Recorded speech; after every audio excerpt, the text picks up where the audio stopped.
I'm Logan Crawford, and right now on Spotlight, we're taking a look at a wonderful book. It is called Get Up, Fight, and Live.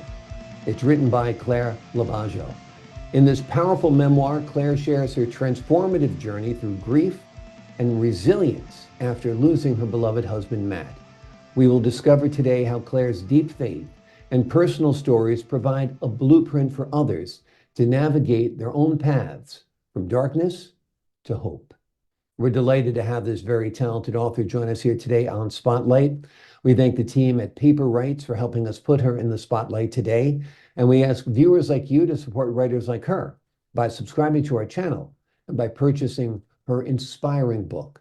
The links are below the interview. Claire, great to see you here today on Spotlight. Nice to see you too. Thank you. Your book is so powerful, it's so heartfelt. It starts with your struggle to learn about personal finances after Matt's illness. How did overcoming this challenge help shape the advice you give in your book? Well, he knew that I wasn't confident in myself, and it's whereas that he sent me to business college, and he just pushed me for to be a better person, so I Mm, can be valuable in the world. He knew he was going to die early. yeah. Yeah, so he was pushing me to learn finances and everything, but I felt that if I were to um, go what he was trying to teach me, I would jinx him and then his health would go down. That's how I was feeling. Right. You felt like, no, I don't want to take this guidance. I don't want to learn that because you're going to be fine. You're going to be good.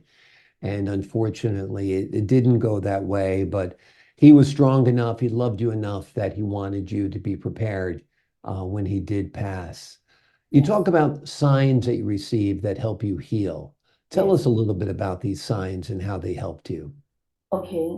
After his funeral from Hawaii, I came home and I was really lonely and everything. So I would just get his messages from the cell phone and just keep on listening to it. And then his celebration of life tape, I would just keep on watching it over and over. I think I became too obsessed. Yeah. And then I was watching the Kelly Clarkson show, and then she sang, I just called to say I love you. And then after that, she said that this was requested by Matt, and Matt is my husband. Yeah. So, so it's like I got goosebumps over my goosebumps, and it's Mm, whereas that when I saw in the audience it wasn't him, I came down to earth. I'm okay. And then I was thinking, okay, I think God is sending me a sign, but yet I'm not too sure. I was thinking it's a coincidence, but I don't think God is doing that. I think He's sending me something so that I can feel the presence of Him and I can feel the love. Yeah. yeah, I absolutely agree. I mean, whether it's dreams, whether it's songs, whether it's messages like that, when we lose someone that we truly love, I do feel there is contact. I do feel we get messages. I do feel we get signals that do help us carry on, for sure. So it's lovely that Matt connected with you from the afterlife and sent you those messages. Yes. What was it like writing this book, Get Up, Fight, and Live? Well, as soon as he passed away and everything, it's like I was a mess. And it's Mm. like, I couldn't sleep, I couldn't eat. I lost 45 pounds in 1 month. And it's whereas that I just couldn't do anything. So I would lie down and just watch the blank TV. And then my daughter started coming in and out. So I figured, oh, I might as well just turn on the TV. So Mm. I turned on the TV and I saw TVN, and a lot of pastors were talking about grief and everything. So I started listening, and it's whereas that it helped me pull through.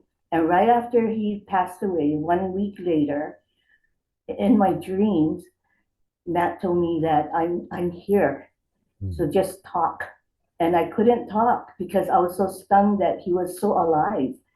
And then he told me to, if he cannot talk, he said to journal something, all my emotions and everything. So I started to journal and everything.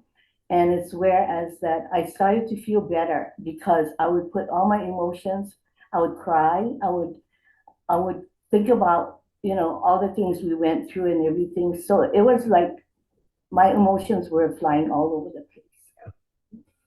Yeah, I'm sure it was tough at times. I'm sure it was therapeutic at times. And it's ironic, we just talked about dreams and how people you love come to you in dreams when they pass. And Matt did in this case and told you to journal. And we're glad he did because I think your words are going to be helpful to other people. We all have challenges. We all have, trials that we go through in this life. What do you hope people get from your book? What do you hope they learn from it? Well, I just want to let them know that they're not alone. And it's whereas that I was really down and out and everything. And it's whereas that I thought I couldn't get out of this. So it's whereas that I started praying and praying, and then all of a sudden, after when Matt came in my dreams and everything, I felt the Holy Spirit. That's when it started to activate everything because I felt like he was talking to me in my Holy Spirit, Mhm. and then I guess it was a familiar voice. So it's whereas that I would listen and do whatever my Holy Spirit said to do. And then I tried to get it together and say, you gotta start snapping out of this because it's like it. I know it's hard, but it's where God is stronger and Yeah. He can see you through. Mhm. Yeah. God is stronger, and Matt would want you to be happy. Matt would want you to live your life. He doesn't want you to be sad all the time. I know it's hard for sure. It is. Your father's influence is written about in this book. You talk about his experiences during World War II and how they helped you come up with methods for handling grief and loss, right? Yes, he had PTSD, so he ended up in the hospital too. I guess because of the war and everything, and he wasn't in the front, but he was in the back doing construction and mechanical things and everything. But he did hear and see things. So whereas that I saw him fight for his life to get better, but he would fall and then he would get drunk and everything and get into Mhm. fights and everything. But it's Yeah. whereas that I guess everybody go through things that they don't know what they're gonna just do. And then once you find out that is not the way, it's whereas that God will lead you. Yeah. Mhm. How important has your faith been throughout this? Okay.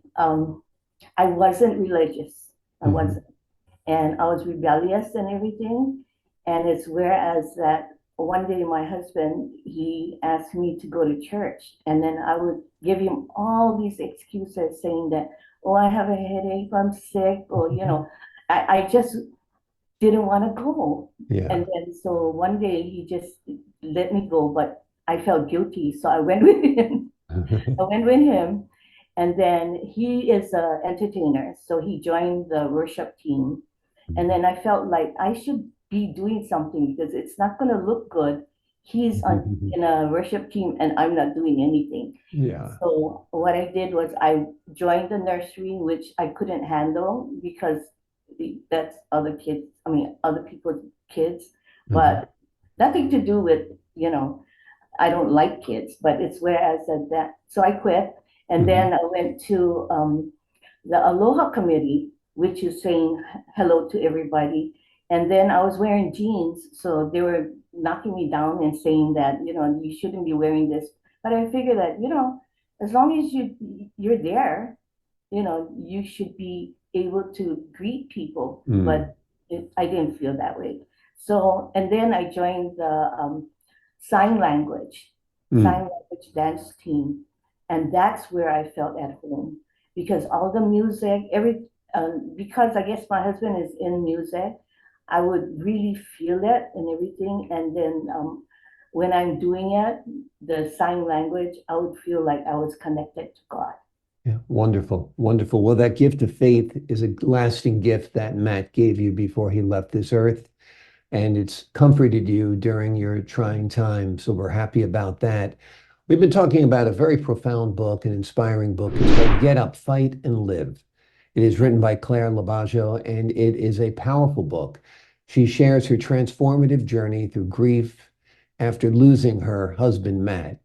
And her deep faith and personal stories provide a blueprint for others, people like you who are going through hard times, to find their own paths to navigate from a journey of darkness to a journey of hope. Thank you so much for joining us here today, Claire. Thank you very much. Pleasure's all mine. To the folks at home, I'm Logan Crawford, thanking you for your time this time. Until next time on Spotlight.